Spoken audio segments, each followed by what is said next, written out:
Bien, entonces, continuando con la materia de biología, vamos a continuar con las estructuras que pueden adoptar las proteínas. ¿Ya se está viendo en su cámara? Más bien, ¿ya se está viendo en pantalla mi presentación o todavía no? Sí, Miss. ¿Sí ya se ve? Sí, ya se ve. Estructuras Ok, primarias. ok, perfecto. Porque creo que ya se trabó mi tablet y no los veo. Ya los veo. Bien, entonces, las estructuras pueden ser primaria, secundaria, terciaria o cuaternaria. Estas cuatro estructuras pueden adoptar las proteínas. Obviamente, y quiero que esto quede claro, las proteínas no pueden pasar a la estructura cuaternaria sin haber pasado por la primaria, la secundaria y la terciaria. No se pueden saltar ninguna estructura. Todas las proteínas van a venir de la estructura primaria, entonces todas pasan a fuerzas por la primaria. Unas se van a quedar en estructura primaria, otras van a pasar a la estructura secundaria y tal vez se queden en estructura secundaria, mientras que otras son capaces de pasar de la estructura secundaria a la estructura terciaria. Claro está que tal vez algunas proteínas se queden en la estructura terciaria y otras puedan pasar a la estructura cuaternaria. Y también es posible que las proteínas de estar en la estructura cuaternaria puedan regresar a la estructura terciaria y de la estructura terciaria regresar a la secundaria y de la secundaria regresar a la estructura primaria. Entonces las proteínas tienen estos tipos de estructuras. Bueno, ahora, dentro de la estructura primaria o más bien la estructura primaria habíamos dicho que es una cadena lineal, es decir, es como si yo tuviera, creo que aquí no tengo, bien, como si yo tuviera una pulsera, por así decirlo, con varias cuentas y estas cuentitas fuesen los aminoácidos y entre los aminoácidos pues tenemos este enlace peptídico que vemos aquí y tenemos la parte inicial, el H3N y la parte final, COO, que es nuestro grupo amino y nuestro grupo carboxilo, que ya habíamos visto. Ahora bien, la estructura secundaria, en este caso, va a formarse cuando la cadena de aminoácidos se tuerce para formar una espiral en forma de zigzag, en forma de zigzag, en forma de espiral, en forma de una hélice. Se produce por la formación de puentes de hidrógeno entre los aminoácidos. Una de estas proteínas que tiene este tipo de estructura, pues sería la queratina. Y aquí vemos el enlace, perdón, la estructura secundaria hélice alfa. Ese es un tipo de estructura de las secundarias. Aquí tenemos nuestros aminoácidos, la unión por enlace péptido o peptídico. Aquí tenemos el puente de hidrógeno. Si se dan cuenta, en una misma cadena vamos a tener este tipo de puentes de hidrógeno, enlaces por puentes de hidrógeno entre la cadena, no entre los aminoácidos, sino entre las líneas de la cadena. ¿Para qué? Pues para formar este rulo o este hélice y decir así que entonces se está formando una estructura secundaria. Bien, hasta aquí. ¿Hay alguna pregunta? ¿Hay alguna duda? ¿Pero nuevo, Carlos? ¿Cómo es que era? ¿No? ¿Ninguna duda? Correcto. Bien.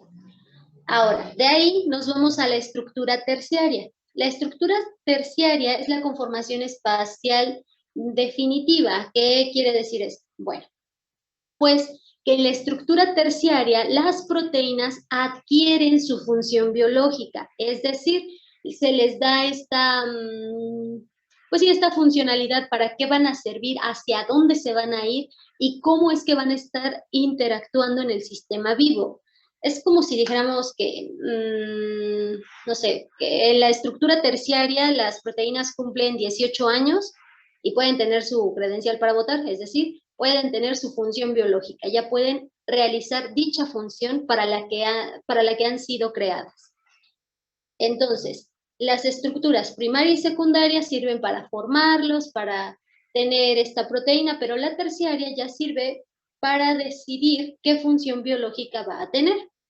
Cuando entre los aminoácidos que contienen azufre se forman enlaces disulfuro, entonces estamos hablando de una estructura terciaria.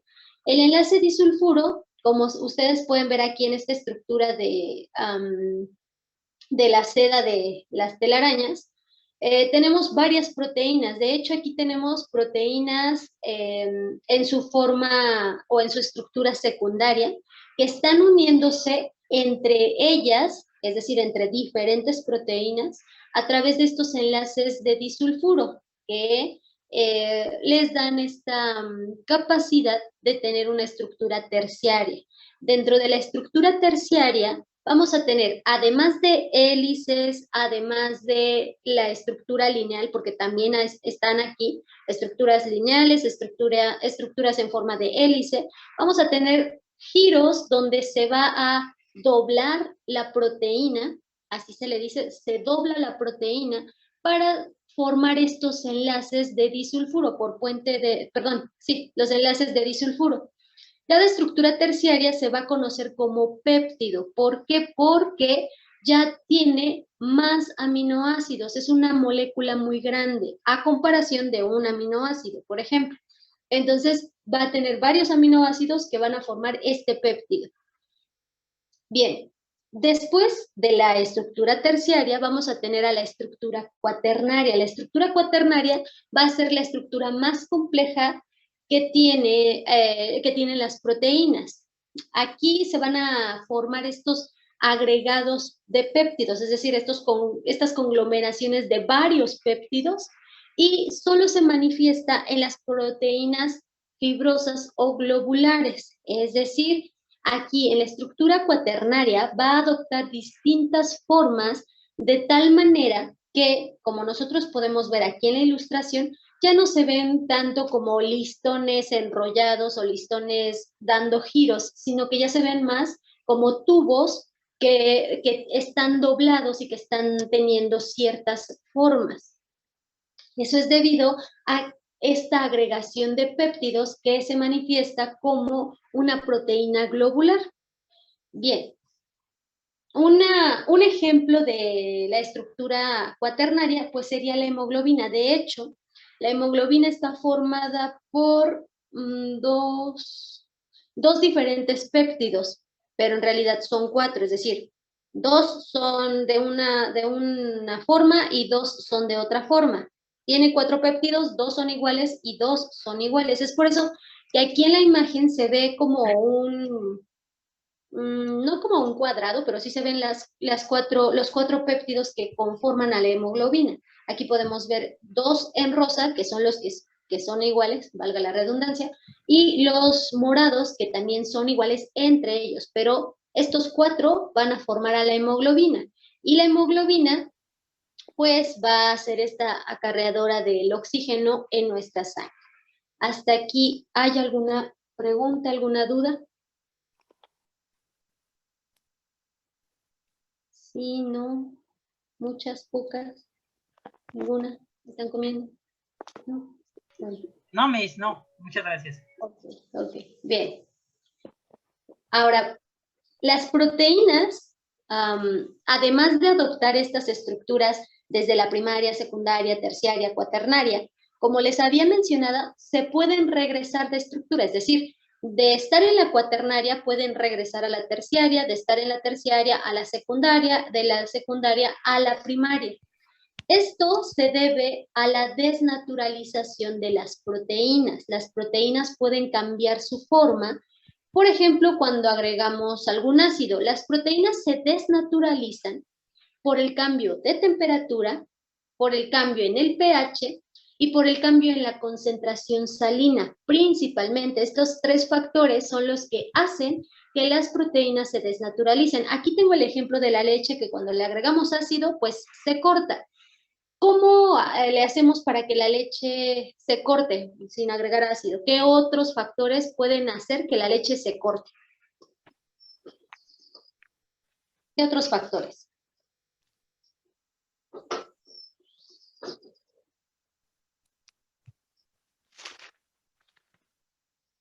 ¿No? ¿Ningún otro factor? La oxidación, ¿cómo?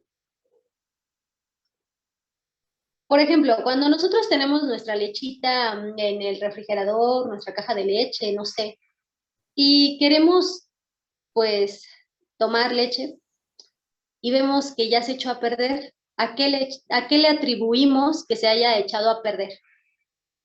¿Ok? Que se deja al ambiente sin su tapa. ¿Qué otro factor decimos que es el causante de que la leche se haya cortado? Ok, la temperatura. ¿Qué más?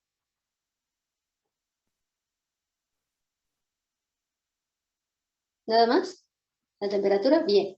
Pues sí, de hecho, otro factor que hace que la leche se corte o se eche a perder, pues es la temperatura, el cambio brusco de la temperatura, o bueno, el cambio de la temperatura, el tiempo que se queda expuesta al aire libre, sí, también esto debido a la temperatura. Esto es principalmente a la temperatura.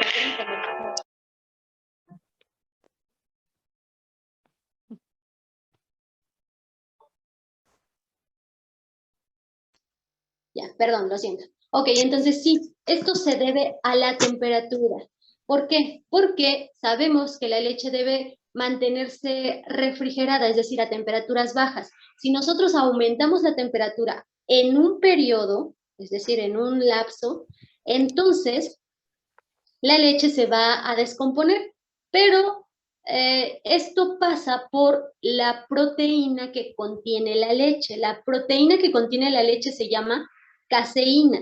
La caseína es sensible al cambio de temperatura, entonces, si este cambio se da, la caseína se desnaturaliza, es decir, se vuelve de la estructura cuaternaria a la terciaria, secundaria y hasta la primaria puede llegar. Permítanme, por favor. ¿En qué estábamos? Ah, sí, de las proteínas, que la caseína es sensible a este cambio de temperaturas que se puede regresar desde su estructura cuaternaria hasta la primaria. Bien, ahora, eso es por cambios de temperatura, pero la caseína también es sensible, porque es una proteína, por eso es sensible, también es sensible al cambio del pH en el medio. ¿Me siguen escuchando? ¿Sí? Ah, es que entonces pienso que no me escucha. Ok. Bien, entonces, como les mencionaba, la caseína también es sensible al cambio del pH en el medio. Y como aquí dice, si nosotros le agregamos ácido a la leche, es decir, por ejemplo, cuando ustedes, o no sé si ustedes lo han hecho, le han agregado limón a la leche o vinagre a la leche, ¿no? Jamás. Ni para hacer queso, nada. ¿Sí? O César dice que sí. Irma dice que no. Ok. Bien, no sé los demás. Sí, no, jamás. Bueno. No. ¿No? Ok. Bueno, un día háganlo, así como un experimento, para hacer requesón, claro, para hacer cualquier tipo de queso, entre ellos el requesón. Entonces, sí, si nosotros le agregamos limón o vinagre a la leche, esta leche se va a cortar. ¿Por qué? Porque, pues, como sabemos, el limón es ácido y el vinagre también. Entonces estamos cambiando el pH de la leche. Si la leche es más alcalina, la estamos volviendo más ácida. Entonces la caseína, que es la proteína, se desnaturaliza, se desdobla y se vuelve a su estructura primaria. Bien, ahora, como ya dijimos, cuando una proteína se desnaturaliza, pierde su configuración y ya no puede regresar a su forma y función original. Bueno, esto es para algunas proteínas. Otras proteínas sí pueden regresar a su estructura cuaternaria o a su estructura terciaria o a su estructura secundaria. En el caso de la caseína, no puede. Porque si nosotros cortamos la leche o dejamos que la leche se corte, pues ya no podemos hacer nada para revertir este proceso, ¿cierto? Ya no podemos hacer que la leche otra vez sea normal, líquida y que esté en buena condición para tomarse. Ya no podemos hacer eso. únicamente la podemos convertir o en queso, o en requesón, o en cualquier otro producto lácteo que tenga que ver con con este, es que no se llama así, pero bueno, con este cuajo de la leche, o que la leche se haya cuajado. Entonces, ahora, también los factores que desnaturalizan, ya dijimos, temperatura, pH y cambio en la concentración salina. Un ejemplo que yo les pongo aquí es la del cabello. El cabello, como nosotros sabemos, tiene esta queratina. La queratina es una proteína. Entonces, nuestro cabello, si es rizado, si es ondulado, si es, ¿cómo se dice esto?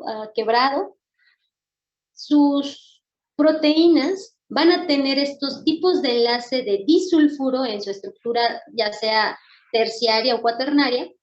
Si se dan cuenta, sus tipos de enlace van a estar entre las cadenas, en la misma cadena, entre sus diferentes aminoácidos, como vemos aquí, lo cual hace que el cabello se enrosque o se haga, miren, aquí tengo un chino, y se haga chino, ¿no? Entonces, esos enlaces, esos puentes de disulfuro, hacen que el cabello se vuelva rizado, se vuelva ondulado o quebrado. Mientras que las personas que tienen cabello lacio, sus puentes de disulfuro, o sus puentes, bueno, sí, sus puentes de disulfuro están mejor acomodados, están más arreglados. ¿Por qué? Porque si se dan cuenta, está entre las cadenas, no en la misma cadena que hace que se enrosque, sino entre las cadenas que mantienen pues el filamento liso. A ver, bueno, ¿hay alguna duda hasta aquí?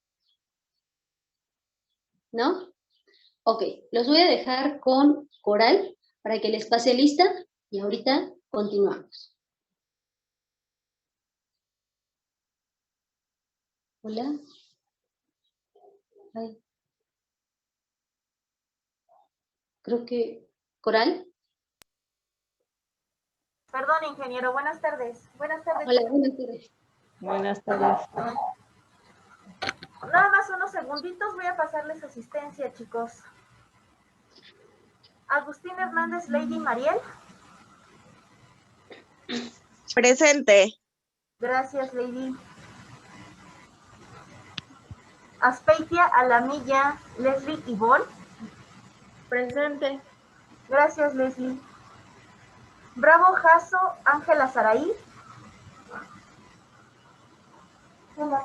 Bravo Jasso, Ángela Saraí. No se encuentra, ¿verdad? Domínguez Bolaños, Auri, Miret. Presente. Gracias, Auri. García Gómez, Saúl, Giovanni. Presente. Gracias, Saúl. González Castillo, Jorge.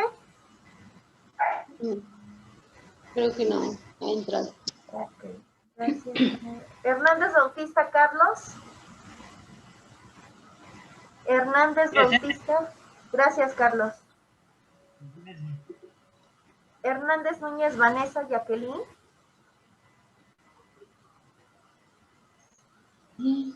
Hernández Núñez, Vanessa, Jacqueline. No, no está. No está. Herrera, Elizabeth. Presente. Gracias, Elizabeth. Mercado Por Moreno. nada. Mercado Moreno, César Omar. Sí, sí está. Gracias. Vera Leal, Irma. Presente. Gracias, Irma. Bien. Bueno, chicos, les agradezco mucho. Gracias, ingeniero. Excelente tarde, chicos. Gracias. Hasta luego. Gracias. Bien, entonces estábamos en los cabellos, ¿no? Dijimos que el cabello rizado, pues se debe a estos puentes de disulfuro entre las hélices alfa de la queratina que establecen, pues, este nivel en diferentes partes y hacen que el rizo, o más bien hacen que el cabello forme este rizo. Ay, no les estoy compartiendo la presentación, ¿verdad? Permítanme, por favor. ¿Dónde la dejé? Aquí está. Espero que ya se esté viendo. Sí.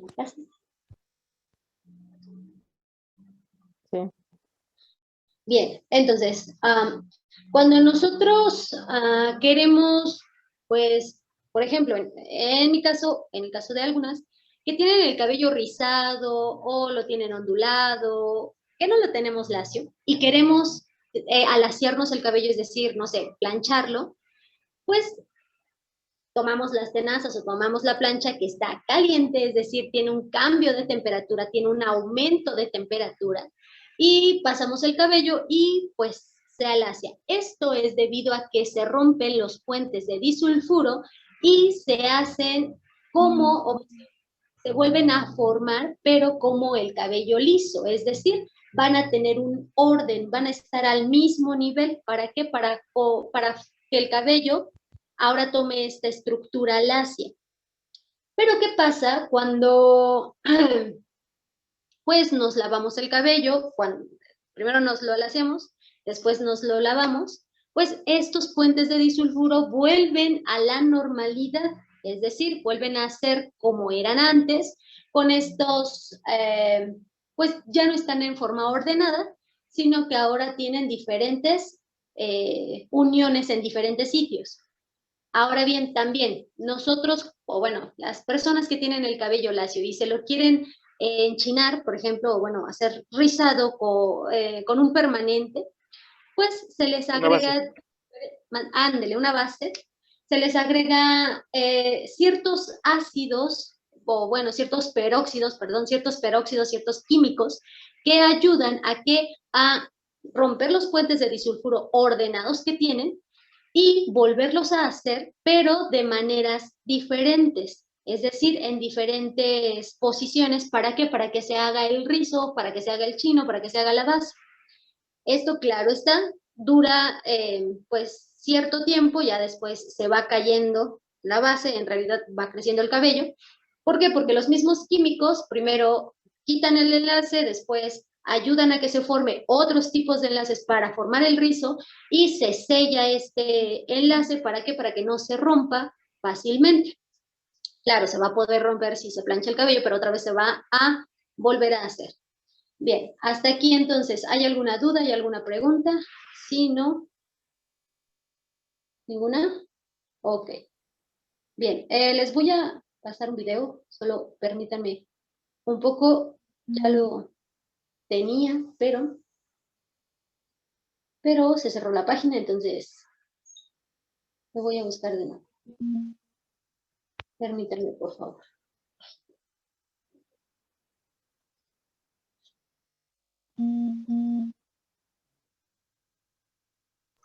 Perdón, no la escuché. Que voy a buscar el video que les quiero pasar, solo que se cerró mi página, pero lo voy a buscar de nuevo. Ok, muchas gracias. No, ¿de qué?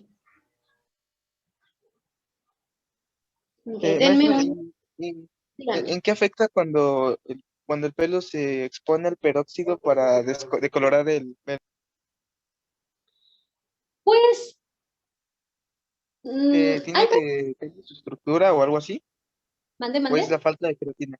¿Qué es lo que tiene que ver cuando se decolora el cabello? Que, por ejemplo, en momentos que se tiene que decolorar a un casi blanco, perder el color por total, ¿se pierde también alguna estructura o algo así? En cierta forma. ¿Por qué? Porque le estás quitando este color, no es la queratina, bueno, en parte la queratina, pero aquí le estás quitando el color, la pigmentación, que ahorita ya me había acordado del nombre y otra vez se me fue. Bueno, esta pigmentación de tu cabello le estás quitando y también estás, de acuerdo al tiempo en que se esté dejando tu cabello reaccionar con estos peróxidos, con estos químicos, pues también se va a quitar esta estructura.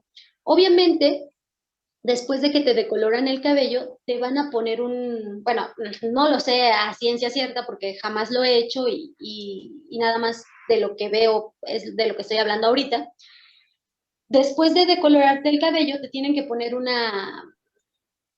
otro químico que proteja tu cabello. ¿Por qué? Porque estos peróxidos, estos químicos son demasiado agresivos.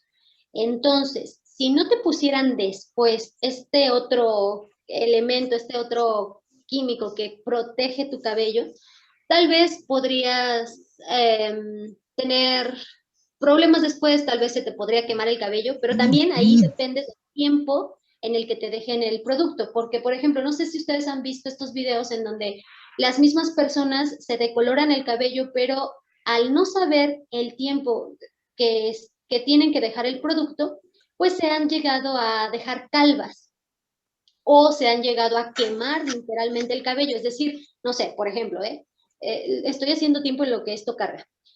Por ejemplo, no sé, yo me voy a pintar solo las puntas, me las voy a decolorar. Pero como yo no soy estilista, como yo no sé más del tiempo y en la caja pues no viene muy claro, muy específico el tiempo que debo dejarlo, pues se me pasa, ¿no? O si viene el tiempo, pero a mí yo me distraigo y se me pasa el tiempo.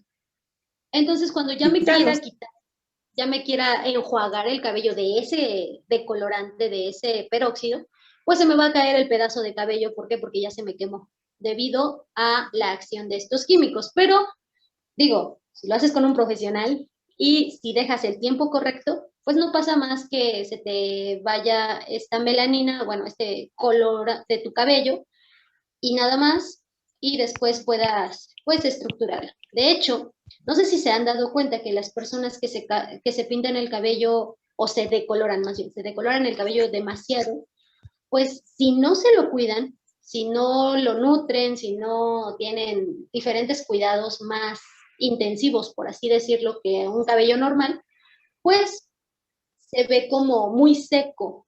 ¿Por qué? Por lo mismo de la agresión que recibió de estos químicos. ¿Y me di a entender? Sí. Yo tengo una tía que tiene el cabello bien seco. Pero es por la edad o porque se ha maltratado mucho. Ella es morena y ahora es güera. Ok, Tiene entonces pelo rubio. fue por decolorarse el cabello. ¿Cierto?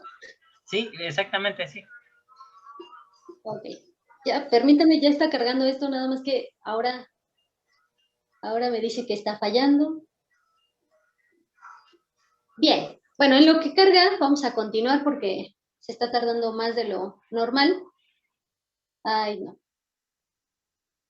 Bueno, ok, ahorita se los paso, se los prometo, nada más que esto cargue porque no, simplemente no me deja hacer nada. Bueno, ya ni siquiera me deja verlos a ustedes.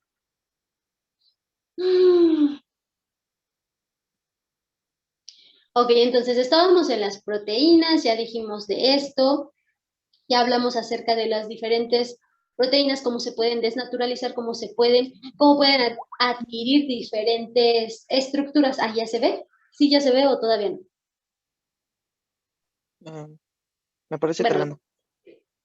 ¿se ve? Ay. ¿Sí? ¿No? ¿Ya se ve? Ok. Sí, ya me apareció. Bien, perfecto. Entonces, ay.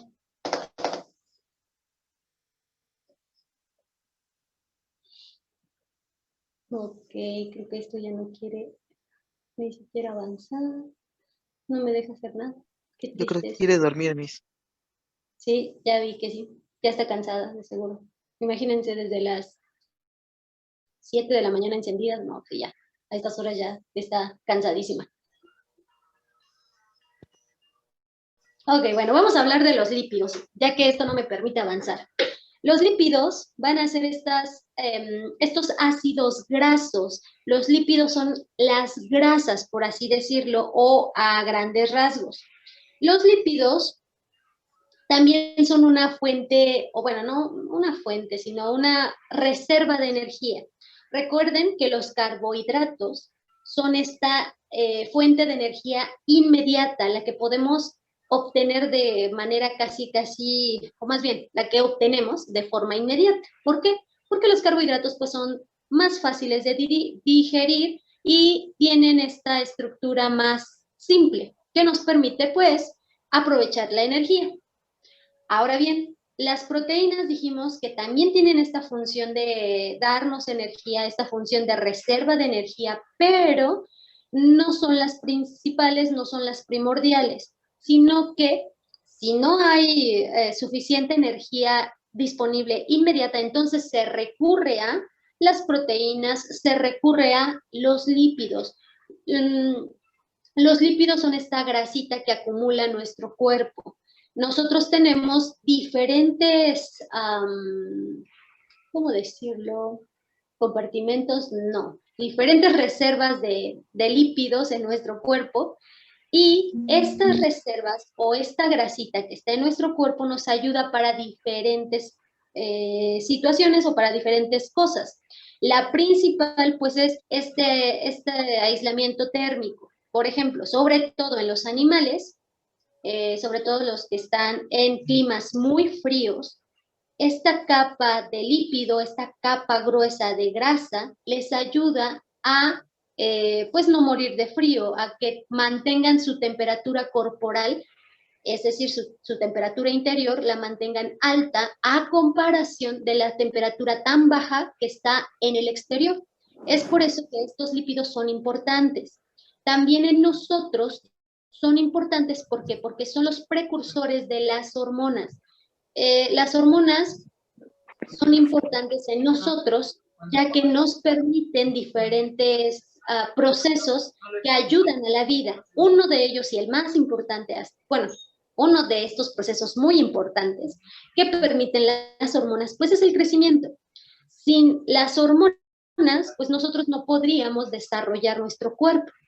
Otro, creo que de las hormonas ya habíamos hablado en las proteínas, pero otro aspecto importante que permiten estas hormonas, pues es el desarrollo de nuestros músculos, el desarrollo de nuestro aparato reproductor y la diferenciación entre hombre y mujer dentro de la biología. Ok, ahora, estos lípidos van a ser los responsables o los, como ya les decía, los precursores de estas hormonas. Asimismo van a ser los precursores de los esteroides. Estos esteroides, los que más se conocen, son aquellos que ayudan a la formación del músculo. Es decir, que nuestro músculo sea más grande, más fuerte, que tenga esta elasticidad que se requiere, etc. Creo que el video puede ver, dígame. Pero igual muchas veces los esteroides lo único que hace es, como usted dice, extender el músculo, pero no fortalecerlo, sino porque hay veces que vemos a gente muy... Es que, bueno, yo tengo un amigo que está, bueno, usa muchos esteroides y está muy ponchado, pero en fuerza no tiene nada. De hecho, ¿por qué? Porque recordemos que los músculos es necesario ejercitarlos para crear esta memoria muscular, para tener esta fuerza, para fortalecerlos. No sirve de mucho que estén grandes los músculos si no los hemos ejercitado para decir que están fuertes. Entonces sí, solamente ayuda para que se vean más grandes o para que estén más grandes, pero no para que estén más fuertes o algo por el estilo. Ok, creo que ni siquiera me deja hacer, ahora ya no me deja hacer nada en la laptop. Bueno. ¿Ya va a terminar esta sesión, ¿no, Miss? Sí, es lo que estoy viendo, ya va a terminar la sesión, entonces, ¿qué les parece si se salen de la sesión? Porque de verdad ya no me permite hacer absolutamente nada, ni siquiera, o sea, terminar la sesión, ni verlos, ni nada de nada. Entonces, por favor, salgan de la sesión y se vuelven a conectar con el mismo enlace, por favor. Nada más. Déjenme ver cómo le hago aquí. Ya me permitió finalizar la sesión. Ahorita nos vemos, por favor. Vuelven a entrar con el mismo enlace.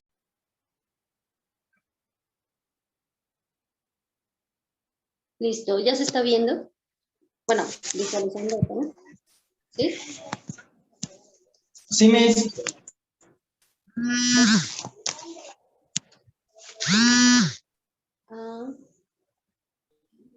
Permítanme, por favor, porque están entrando otros de sus compañeros, entonces para...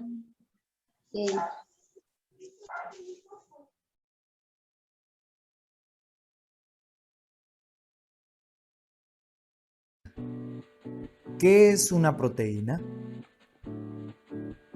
Las proteínas juegan innumerables papeles en el mundo biológico.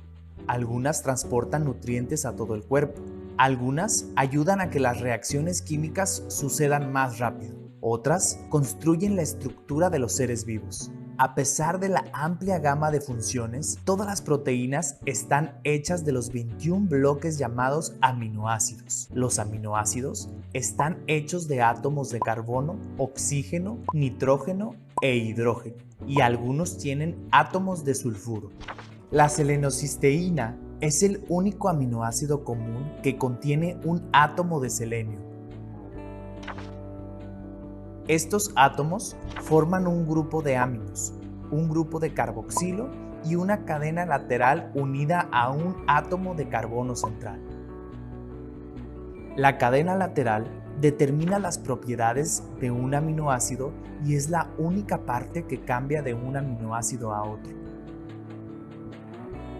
Los aminoácidos hidrofóbicos tienen cadenas laterales ricas en carbono que no interactúan bien con el agua.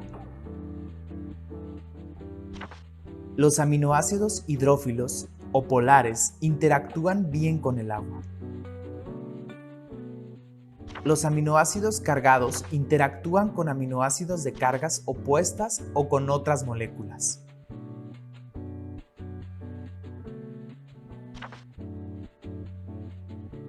La estructura de la proteína.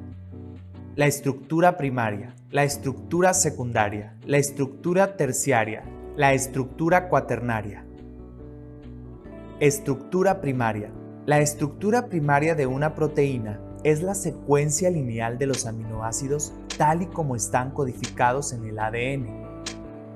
Los aminoácidos en una proteína se mantienen juntos por los enlaces peptídicos que vinculan al grupo amino de un aminoácido a un grupo carboxilo de otro. Una molécula de agua es liberada cada vez que se forma un enlace. Las series vinculadas de átomos de carbono, nitrógeno y oxígeno son la estructura básica de la proteína.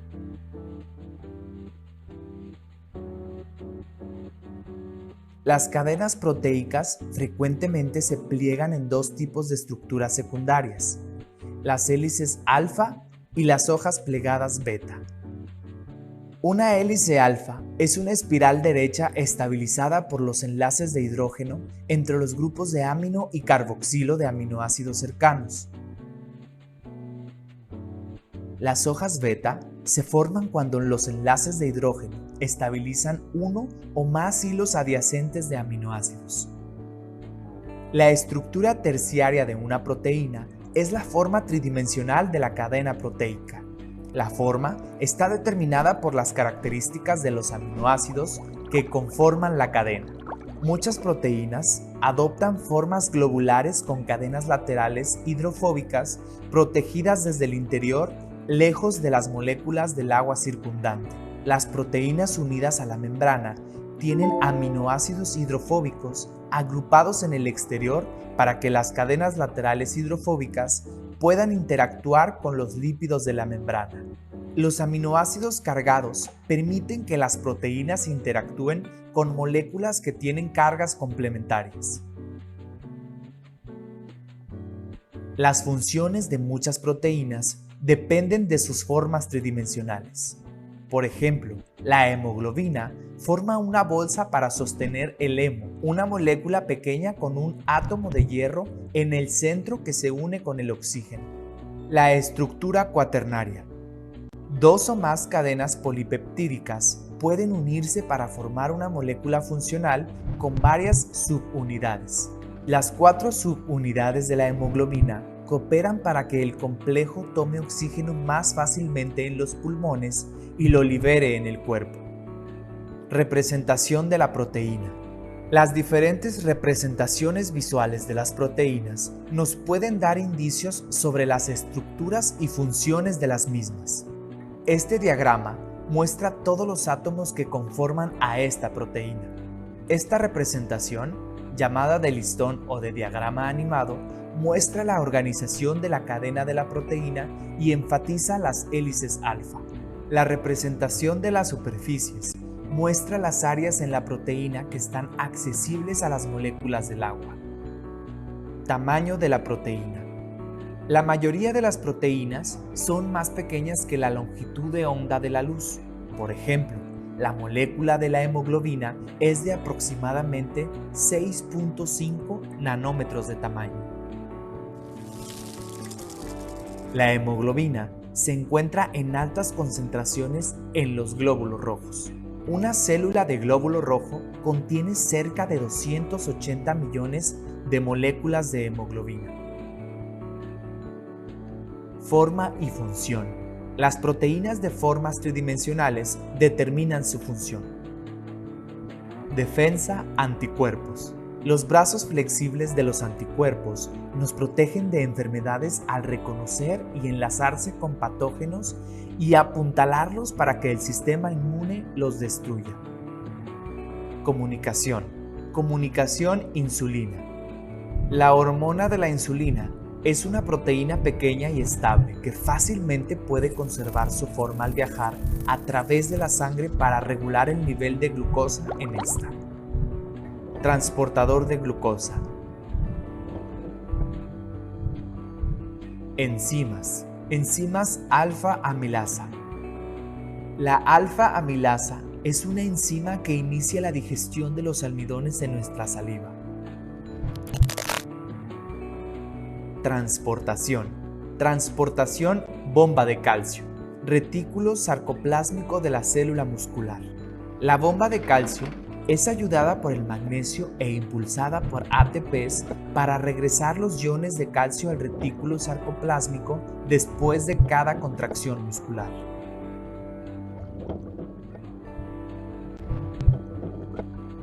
Almacenaje. Almacenaje ferritina.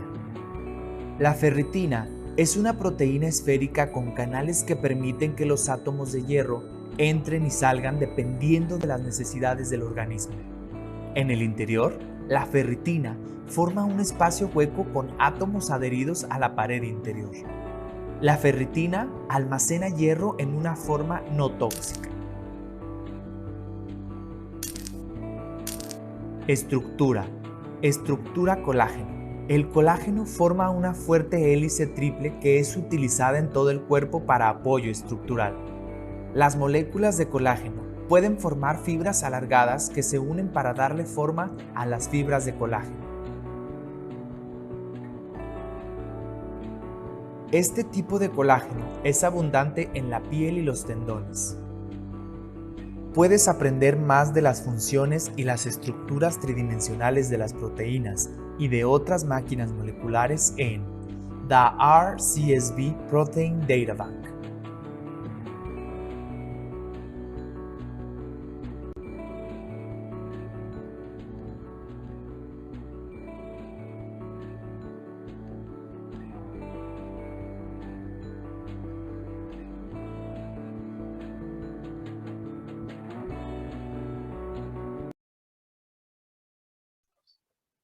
Bien, ahí vimos pues algunas de las características que ya hemos o que ya habíamos hablado acerca de las proteínas y vimos algunas de sus funciones que ya también habíamos visto. Entonces, continuando con, ahora sí creo que ya me deja presentarles o darles, más bien compartirles mi presentación. Dijimos que vamos a hablar de los lípidos. Los lípidos también son estas biomoléculas que van a contener carbono, oxígeno, hidrógeno, pero además van a contener más bien, contienen carbono, contienen hidrógeno y en menor medida contienen oxígeno. Ahorita se los voy a mostrar. Permítanme, por favor, porque ahora... no, otra vez. Bueno. Ok, como les mencionaba, los lípidos van a contener en menor cantidad el oxígeno. Los lípidos van a ser insolubles en agua. Claro, va a haber algunos que van a estar formando la membrana celular. ¿Se acuerdan que les había dicho de la bicapa lipídica? ¿Se acuerdan o no se acuerdan? Más o menos. ¿No? ¿Sí? Bueno, si no se acuerdan, les había mencionado que la célula va a tener membrana celular, pero también, bueno, en el caso de las células vegetales, tienen esta pared celular. Todas las células tienen la membrana celular, entonces la membrana celular es la que está conformada por estos lípidos, por esta bicapa lipídica. ¿Por qué es una bicapa lipídica? Porque en su parte externa de la capa, tanto externamente de la célula como internamente de la célula, pues va a tener esta interacción con el agua, va a poder interactuar con el agua, mientras que entre la capa, en medio de la capa, pues no permite que el agua esté ahí acumulada. ¿Por qué? Porque es hidrofóbica. La parte de adentro de nuestra bicapa lipídica es hidrofóbica. Bien, creo que ya les puedo presentar ahora sí. Ustedes me dicen cuando ya se esté viendo. Ay, no es cierto.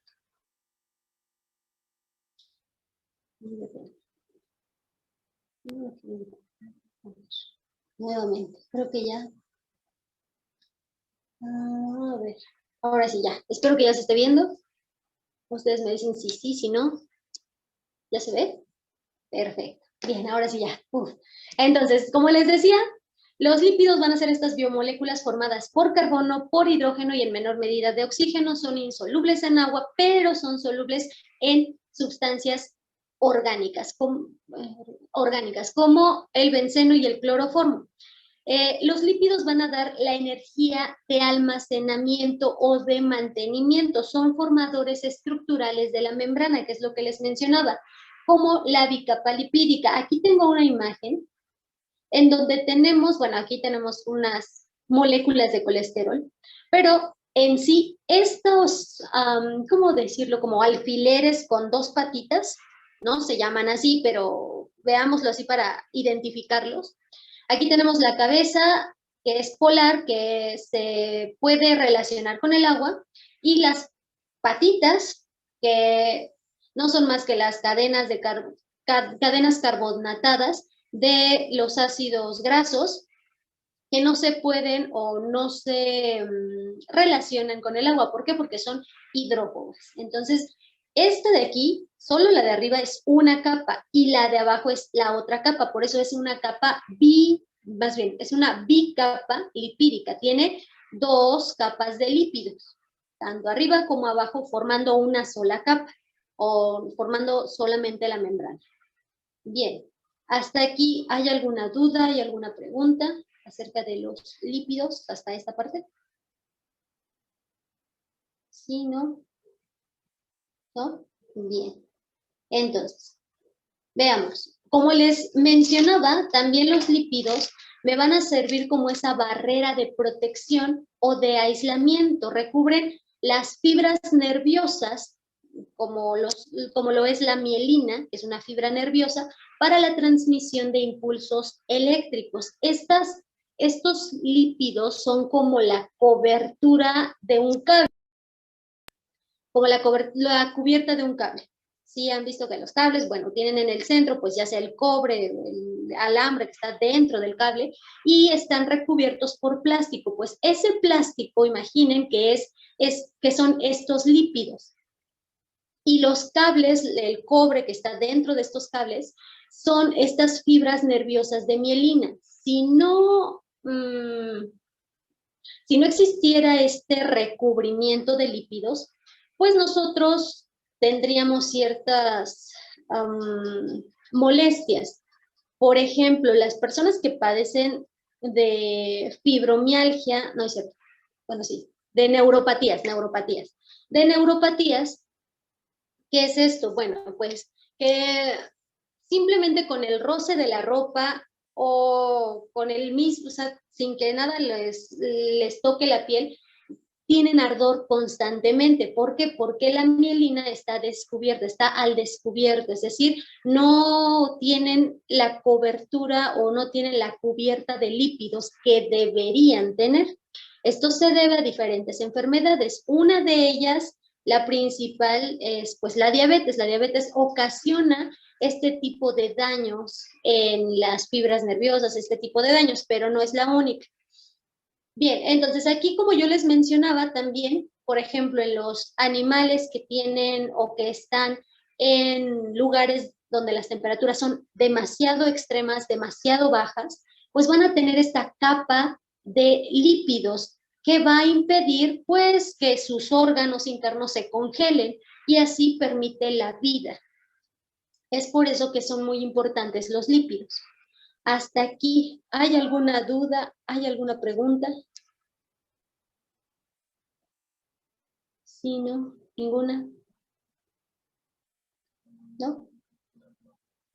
No. ¿Ya se fueron a comer? Ok, bueno, ¿no hay dudas? De acuerdo. Ahora, los lípidos se van a dividir en lípidos saponificables y en lípidos no saponificables. Exacto, es como la grasita que protege el cuerpo de los cambios climáticos. Exactamente, eso es. Pero obviamente en los animales que tienen o que viven en estos climas más extremos, pues van a tener bajo su piel esta capa de grasa que los va a proteger. Nosotros también la tenemos, pero es menor. ¿Por qué? Porque aparte nosotros usamos pues suéteres, chamarras, etcétera. Y bueno, en otras personas se da más, pero no porque se protejan del clima, sino por el exceso de carbohidratos o el exceso de grasas, ¿sí? Que se consumen y que no se llegan a quemar y que no se llegan a utilizar, entonces se quedan almacenadas ¿en dónde? Pues en nuestro cuerpo. Esto es debido a que no utilizamos todo lo que nosotros consumimos.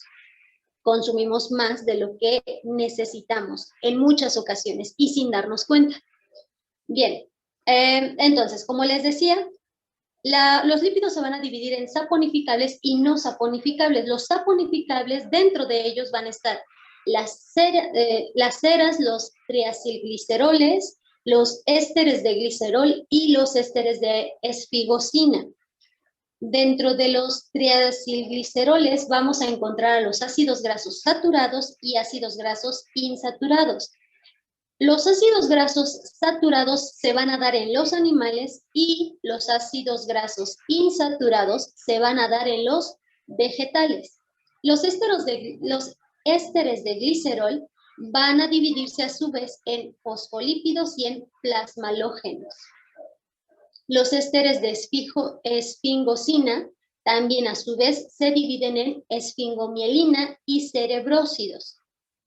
Ahora, los lípidos no saponificables, dentro de ellos vamos a tener a los esteroides y a los terpenos. Ahorita vamos a ver cada uno de ellos. Entonces, los lípidos saponificables, comenzamos con los lípidos saponificables, son aquellos que pueden formar o que pueden, bueno, sí, que a partir de ellos se pueden formar los jabones cuando reaccionan con sustancias alcalinas. ¿Qué quiere decir? Bueno, que su pH es mayor a 7. Está de entre 8, 9, 10, 11, 12, 13 hasta el 14. El pH es mayor, es decir, tienen esta propiedad de ser alcalinas y no ácidas. Así que las grasas o los lípidos saponificables los lípidos saponificables que entran en contacto con sustancias alcalinas, como lo son el hidróxido de potasio y el hidróxido de sodio, que son las más alcalinas, pues forman estos jabones. Es por eso que se llaman saponificables. De hecho, la saponificación es este cambio que hay de los lípidos a jabones. ¿Por qué? Porque el lípido actúa, o más bien el lípido reacciona con el hidróxido de sodio, con el hidróxido de potasio y forma este jabón, este lípido saponificado que nos ayuda a nosotros, bueno, pues en la limpieza, por ejemplo. De hecho, no sé si ustedes hayan visto, hayan oído, hayan leído, que hay un chico que está, digo, no es el único, pero hay un chico que está utilizando el aceite quemado de las cocinas, de la industria, de donde pues el aceite se esté vertiendo al drenaje que no se debería hacer. Bueno, lo está recogiendo, lo está recolectando y lo está transformando en jabón. Y justo ahora que se necesita mucho más el jabón que antes, bueno, siempre se ha necesitado, pero ahora más, debido a que debemos, pues, tener todas las superficies limpias, nuestras manos limpias, nosotros debemos estar limpios siempre, entonces, bueno, este es el boom para él. ¿Por qué? Porque está aprovechando los aceites que se están quemando y así está ayudando un poco, solo un poco al medio ambiente. Ok, los lípidos saponificables, además de poderse convertir en jabones, incluyen a las ceras, a las grasas o triglicéridos, como las grasas saturadas o insaturadas, a los ésteres de glicerol, los fosfolípidos o plasmalógenos, las ceramidas o ésteres de esfingosina, las esfingomielinas y los cerebrósidos, que es lo que les mencionaba hace rato. Aquí tengo una imagen en donde nosotros podemos ver cómo los lípidos van a formar ciertas micelas, así se les conoce, como micelas. Las micelas van a ser estas como bolitas, por así decirlo, porque se llaman micelas, pero bueno, estas bolitas de grasa. Es decir, van a tener esta bicapa lipídica en donde, como les mencionaba, la cabeza va a ser la parte polar, la parte hidrofílica, la que se puede relacionar con el agua, y la parte no polar, es decir, la parte hidrofóbica, pues van a ser estas patitas que están justo en medio de la membrana. ¿Ya pudieron observarlo? En medio de la membrana. Entonces, por fuera puede haber agua, puede haber líquido, no importa. Por dentro, aquí, justo aquí, en el centro hueco, puede haber agua, no importa. Pero entre la bicapa lipídica no hay agua. ¿Por qué? Porque es hidrofóbica. Entonces, no permite la interacción con las moléculas de agua. Ahora bien, aquí tengo otra representación en donde vemos otro tipo de micela. Esta de acá arriba, pues se parecería más a la membrana plasmática de la célula. Y esta de acá se parece más a la micela normal, como una gota de aceite en el agua, supongamos. Lo negro que vemos de acá afuera, pues es el agua. Las bolitas entre azul cielo y azul marino, azul rey, azul fuerte, son la cabeza hidrofílica que relaciona con el agua. Y esta parte, estos como alambres verdes, pues es la parte hidrofóbica, que no se puede relacionar con el agua, por eso queda dentro. La parte hidrofóbica queda adentro y la parte hidrofílica en la parte externa. Bien. Hasta aquí. ¿Hay algún? Sí, ¿no? ¿No? Okay. Bien. Las ceras. Las ceras son los compuestos más simples. Son líquidos completamente insolubles en agua, eso sí, las ceras son insolubles en agua, funcionan como impermeabilizante y tienen una consistencia firme. Se componen por un ácido graso de cadena larga y un alcohol de cadena larga. Son producidas por las glándulas sebáceas tanto de las aves y de los mamíferos para proteger, por ejemplo, sus plumas, bueno, el plumaje, el pelaje. Para esto producen los animales, para esto producen dicha cera. De hecho, aquí tengo, aquí tenemos, pues, la estructura química, o más bien la estructura química de la cera de las abejas. Si se dan cuenta, tenemos la cadena de ácido graso, que es esto de aquí, la cadena de ácido graso que es larga, pero también tenemos una cadena de alcohol corta, es decir, de CO o COOH, que está justamente aquí con el oxígeno. Y acá también tenemos a nuestro fosfato, tenemos a nuestro CH2, a nuestro COO, pero justo aquí tenemos a la función éter, como también aquí tendríamos a la función éter. Otro tipo de ceras que, aquí está. Ok, se encuentran en la superficie de las plantas también.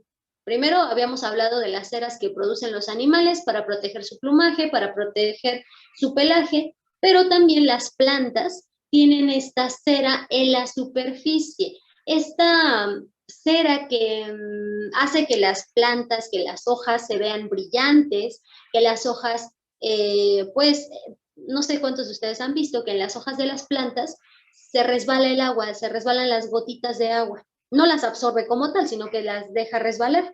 Bueno, esto es debido a la cera que hay en la hoja. Y a esta cera se le llama cutina. Esta parte que tiene resguardando a la hoja se llama cutina.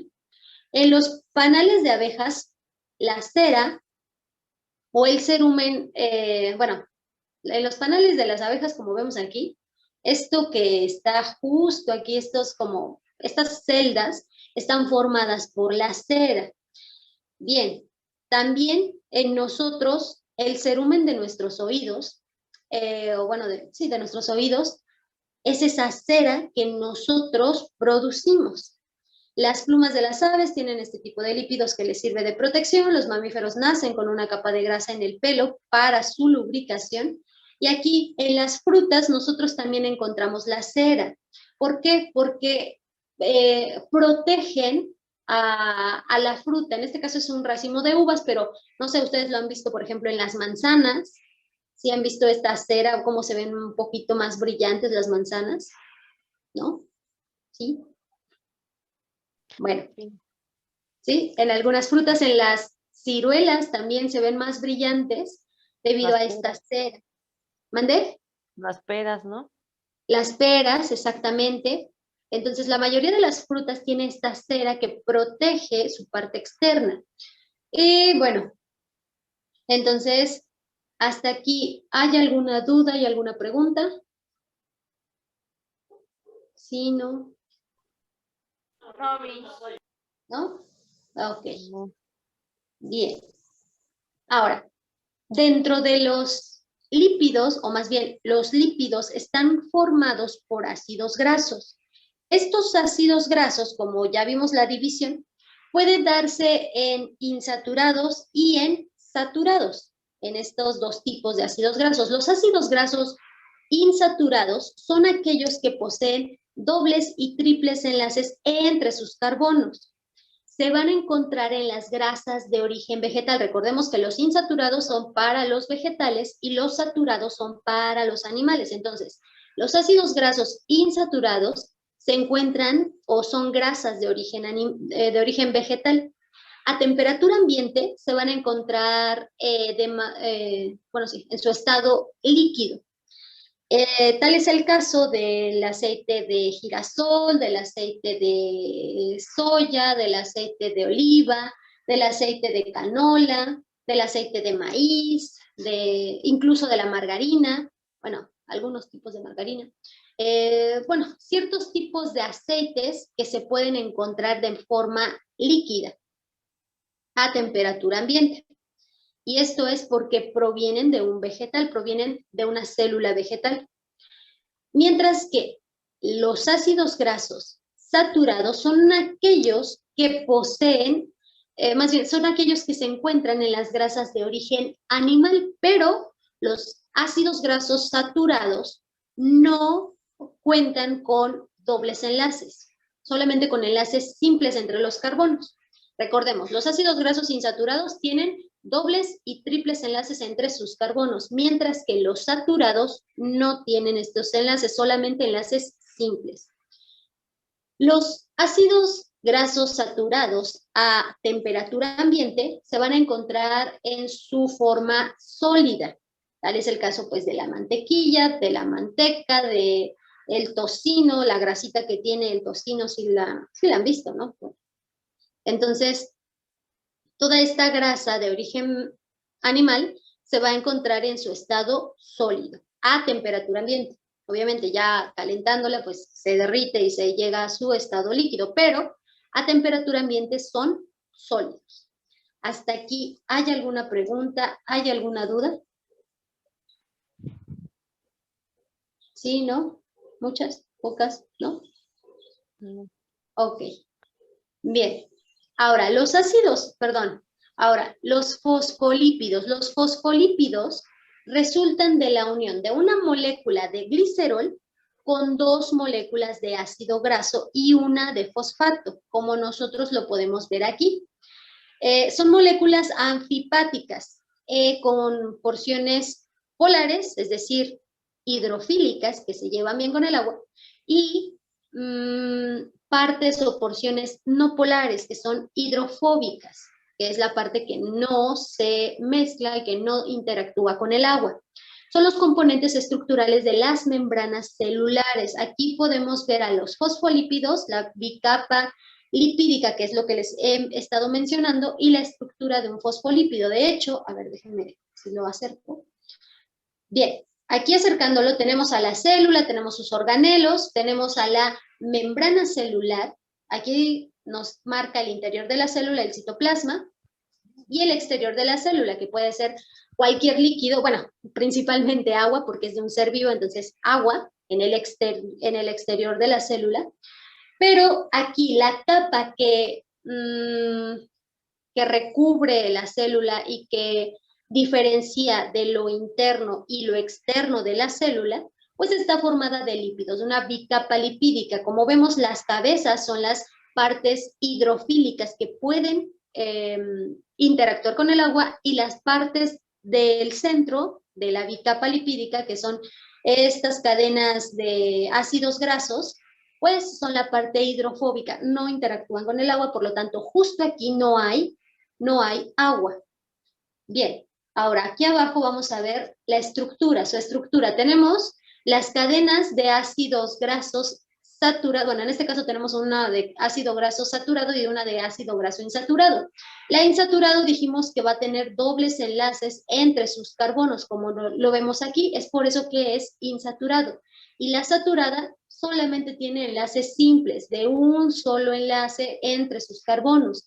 Estas patitas que les mencionaba, que no son patitas, pero que parecen, son en realidad cadenas de ácidos grasos. Son las colas no polares, así se les llama, colas no polares, pero son ácidos grasos. Colas no polares, mientras que en la cabeza polar, que es esta bolita que tenemos aquí, vamos a tener una molécula de glicerol, que es esto de aquí, unida con un fosfato, que es esta parte de acá. Y bueno, su cadena lateral, pero esta ya no forma parte, bueno, sí forma parte del fosfolípido, pero principalmente el fosfolípido se distingue por la cabeza polar, que contiene el fosfato, el glicerol y sus colas no polares, que son sus ácidos grasos. 2 cadenas de ácidos grasos. Pueden ser saturados o insaturados, o pueden ser saturados y, bueno, insaturados y saturados. Pueden ser de cualquiera de las dos, de los 2 tipos de ácidos grasos. Bien, hasta aquí, ¿hay alguna duda? ¿Hay alguna pregunta? Si no.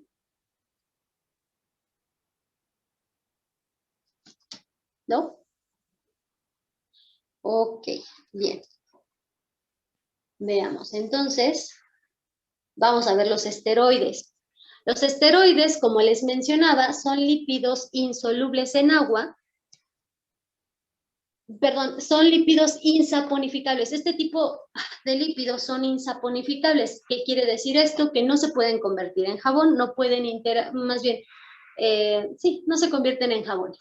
El más conocido es el colesterol. De los esteroides, el más conocido es el colesterol, del cual se derivan diversas hormonas. Es lo que les comentaba, que a partir de los lípidos se estructuran o se obtienen distintas hormonas. Entre ellas, bueno, pues ya les había mencionado las que nos distinguen de entre hombre y mujer de manera biológica. Entonces, esta estructura que nosotros vemos aquí es la del colesterol. Y si se dan cuenta, tenemos 4 anillos. Eso es lo que caracteriza a los esteroides, que tienen o que cuentan con 4 anillos. Es decir, aquí tengo un anillo en forma de hexágono, otro hexágono, y aquí tengo un pentágono. Parece como una casa, pero es un pentágono. Entonces, estos 4 anillos, o más bien, estas 4 formas, se les llama anillos.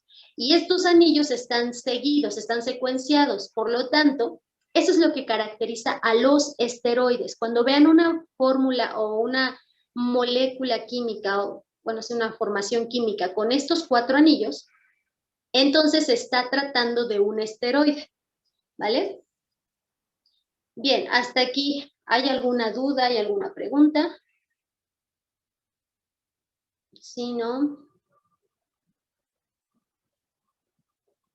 ¿Sí? ¿No? ¿Preguntas, dudas? No. No, de acuerdo. Bien, ahora, veamos al colesterol. El colesterol, bueno, siempre hemos sabido, o la mayor parte de nuestra vida hemos sabido, que el colesterol es malo. Y hasta cierto punto sí.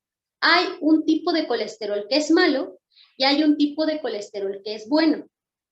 Es por eso que nos piden que mantengamos nuestros niveles de colesterol malo bajos, mientras que el colesterol bueno lo mantengamos alto. Ok, está bien, César. Bien, entonces, como les mencionaba, hay 2 tipos de colesterol, el HDL y el LDL, estos 2, HDL y LDL. El HDL es de alta densidad y se considera el colesterol bueno. ¿Por qué? Porque el colesterol bueno, el HDL, tiene más proteína que grasa o más proteína que lípido. Es por eso que se considera el colesterol bueno. Es transportado al hígado, donde sale a la circulación, es decir, al sistema circulatorio, y metaboliza la bilis. Como sabemos, la bilis, pues, si no se llega a metabolizar, va a causar estas piedras en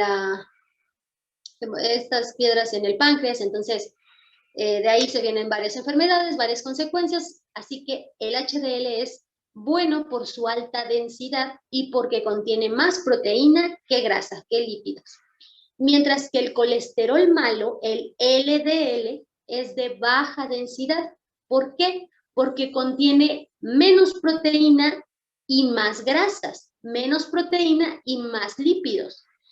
Este es el que en la circulación se deposita en las paredes de nuestras venas,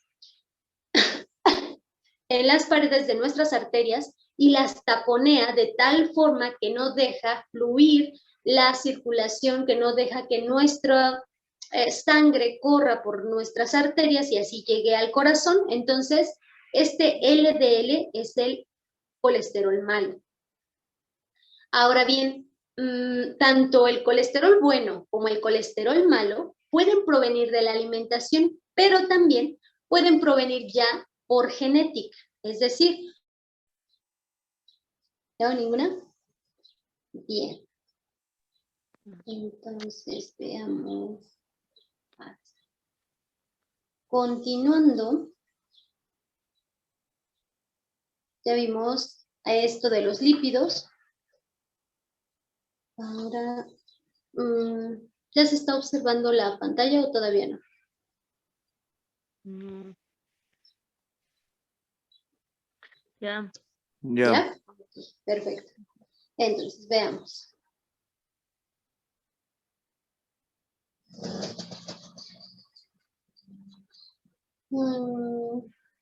Ok, ya.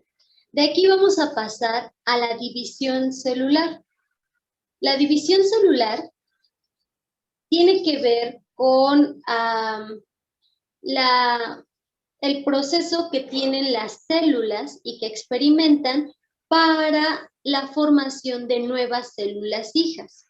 La división celular se da durante el ciclo celular. Esta división puede dividirse, o más bien se divide, en mitosis y meiosis. La mitosis es la base de la reproducción asexual de las células, mientras que la meiosis da como resultado a los gametos, es decir, a células sexuales.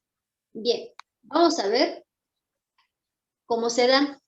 La mitosis es un proceso conservativo. ¿Por qué?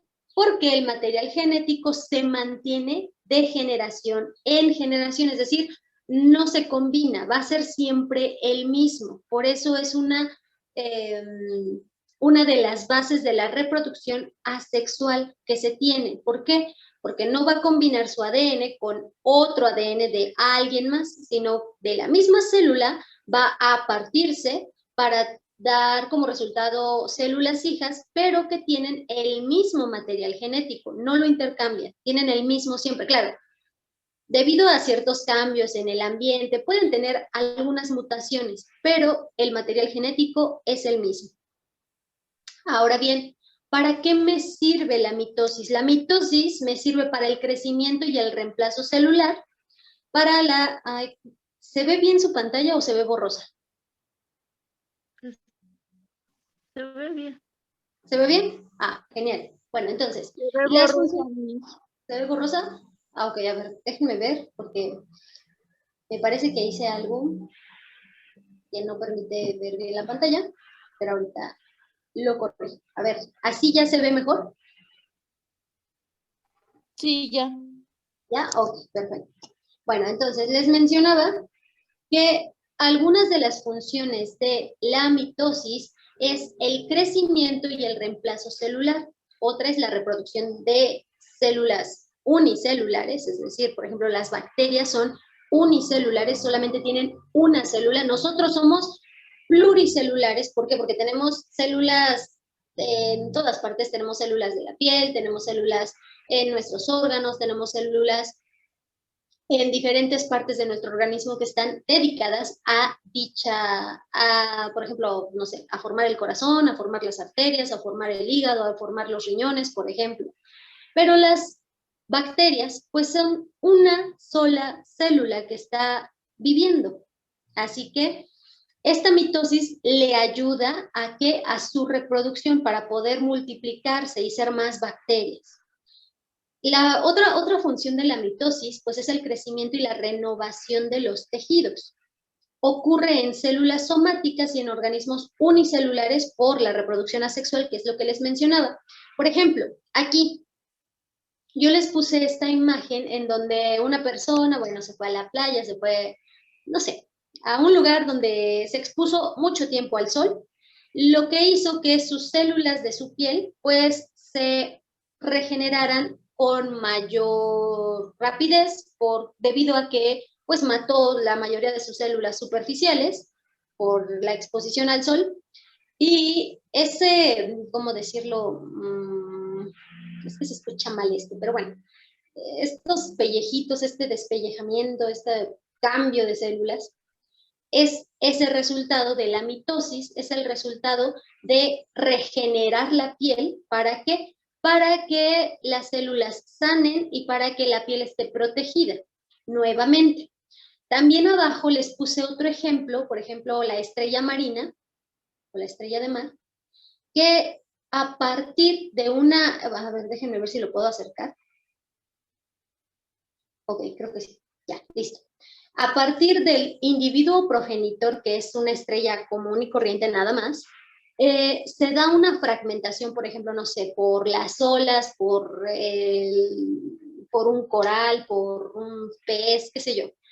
Se llega a romper, se llega a fragmentar y pierde una de sus extremidades. Bueno, pues la estrella que perdió su extremidad se va a regenerar, va a tener el brazo perdido, su extremidad perdida va a volver a crecer. Pero lo curioso aquí y lo más sorprendente es que ese bracito que se perdió, ese bracito que se fragmentó, va a formar una estrella alrededor de él. Es decir, del fragmento va a surgir una estrella. Esto es debido a la mitosis. ¿Por qué? Porque las células se están reproduciendo asexualmente y están regenerando aquello que se ha perdido. Eso es algo asombroso de este tipo de división celular. Hasta aquí, ¿hay alguna duda? ¿Hay alguna pregunta? No. ¿No? ¿Ninguna? Vale, entonces, veamos. Ok.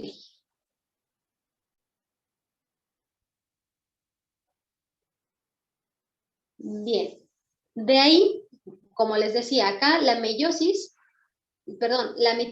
va a tener esta parte asexual, pero ¿cómo se lleva a cabo? Bueno, la mitosis en la mitosis vamos a tener a nuestra célula con nuestros 46 cromosomas, que es una célula diploide. Esta célula es la célula progenitora, pero va a dar como resultado, porque es una reproducción asexual, va a dar como resultado dos hijas.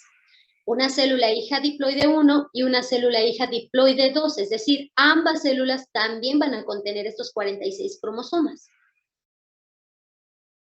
En la mitosis vamos a tener estas fases, la interfase, la profase, la metafase, la anafase y la telofase. ¿Para qué? Para llegar a tener nuestras células hijas. No es como que así de la nada la célula se parta en dos y ya tenga las dos hijas. No, es un proceso para poder dividirse en estas dos hijas. La interfase, la profase, la metafase, anafase, telofase, para ahora sí tener a las dos hijas. Aquí, dentro de la interfase y de la profase, va a hacer o va a llevarse a cabo la replicación, es decir, se van a tener copias de estos cromosomas que se van a ir a ambos extremos, mientras que en la metafase, anafase y telofase va a ser la segregación, es decir, se van a estar separando en los polos para al final dividirse y tener a las dos células diploides hijas. Bien, más adelante vamos a ver cada una de las fases. Por el día de hoy hemos terminado hasta aquí.